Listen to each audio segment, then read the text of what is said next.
So I'm in a different location today, and it's a gloomy early summer day. It's in the low 40s, so not exactly ideal for going for a walk, but we're gonna do it anyways.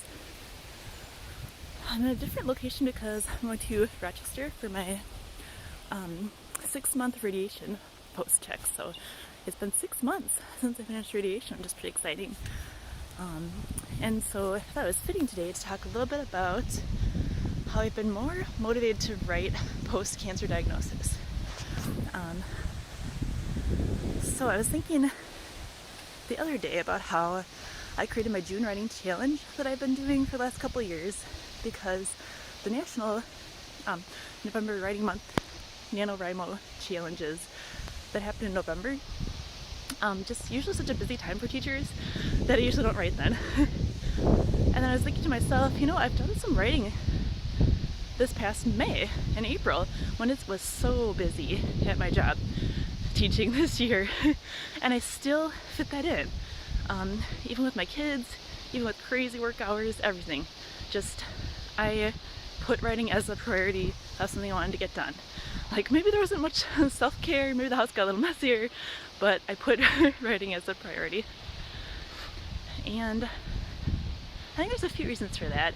I think once you receive a cancer diagnosis, even if you're in remission, like I am now, you're still faced with your own mortality for maybe the first time in your life. Like, of course, in the back of your head, no matter how young or old you are, you realize that at some point you will die. But I think when you're in your 30s and you face like the imminent possibility that seems really close, you are suddenly, everything sort of changes about your perspective.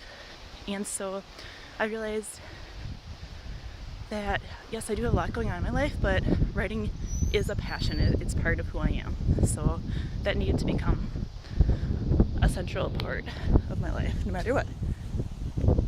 And so that's one thing that happened there. And I'm really glad. So I'm going to be doing a lot of writing this summer. I'm entering some contests and just kind of playing around with Flash again, which I haven't done for a while. And of course I'm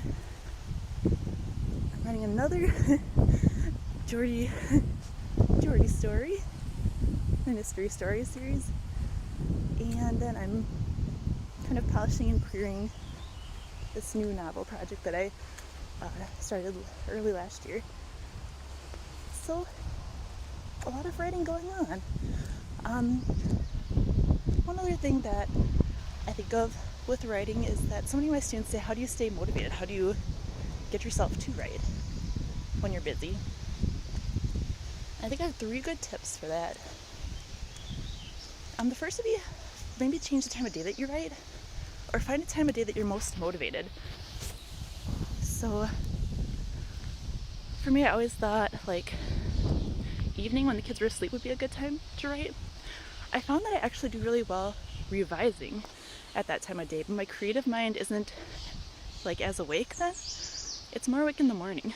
So if I wake up early in the morning before things get hectic, I could do a little more creative writing then, and then at night I can go to revise those ideas. That's when my mind seems more like logical for whatever reason. So you can play around with time of day and then commit to that time.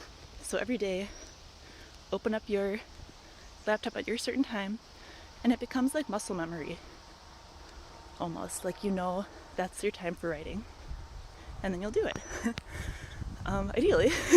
usually you will, though. It does become more natural to do after you commit to that for a few days. And the first few days might feel hard, like you're kind of forcing yourself to sit down and stare at the screen, and maybe you don't want to be there.